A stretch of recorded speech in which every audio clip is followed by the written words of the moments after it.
বাবা, এই তো লাল কালি দিয়ে ডাক দেওয়া, আরতি মিত্র। বাবা কেলি, তুই ফার্স্ট ডিভিশন পাসনি, সেকেন্ড ডিভিশনে গেছিস? এত পড়ে শেষে এই? ওভাবে বলো না ভাই, এখন যা দিনকাল পড়েছে পাশ করাটাই একটা বিরাট ব্যাপার। ভাই আরতি, খুশি তো? ও মা, মুখখানা এরকম করে রেখেছিস কেন রে? তোকে কাল দৌড়তে হলো না, বাড়িতে বসে বসেই পাশ করার খবর পেয়ে গেলি। বৌদিকে একটা থ্যাংক ইউ বল। তুমি অনেক কষ্ট করেছো বৌদি, কিন্তু আমার জন্য কেউ এত কষ্ট করুক এটা আমার ঠিক পছন্দের নয়। তোমার মিষ্টিটা পাওনা রইল। এক মিনিট দাঁড়া।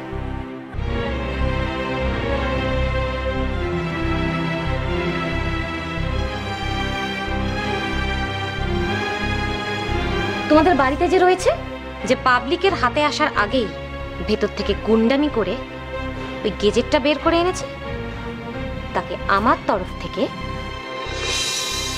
এই 10 টাকা বকশিশ দিও।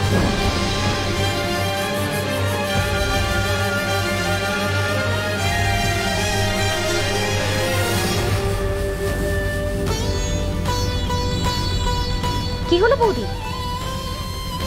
ধরো।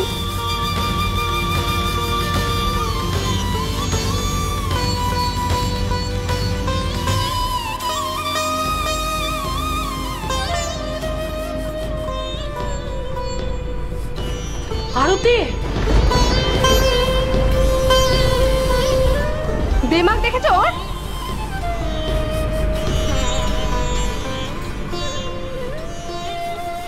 বৌমা,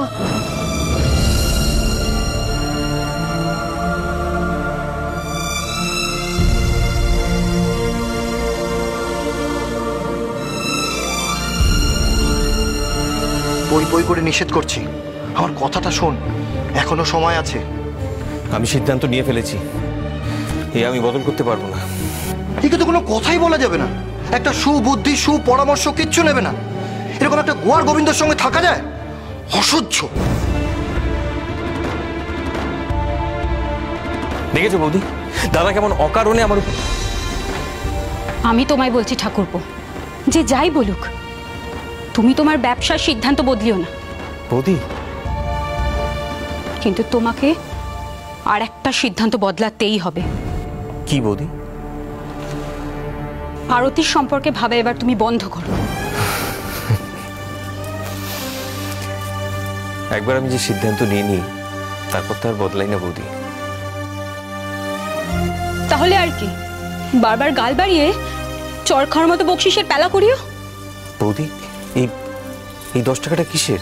গেজেট পৌঁছে দেওয়ার নজরানা। এ তুমি কি বলছো বৌদি? তুমি ভালোবাসায় মজেছো, তোমার গায়ের চামড়া মোটা হচ্ছে, আমার তো নয়। গরিব ঘরের বউ হতে পারি, কিন্তু সেই গরিবই আমার গর্ব। তা নিয়ে আমার ভাইয়ের সমান দেওরকে কেউ নিত্যদিন অপমান করবে, তা তোমাদের পুরুষ মানুষদের সহ্য হতে পারে, আমার হয় না। এই অপমান আমি আর নিতে পারবো না।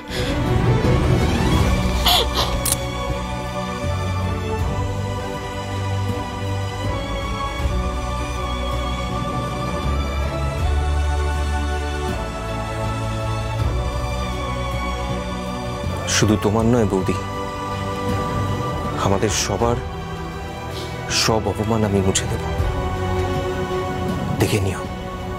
আশুতোষ মুখোপাধ্যায়ের যার যেথা ঘর, সোম থেকে শনি সন্ধে 7:30টায় আকাশ আটে।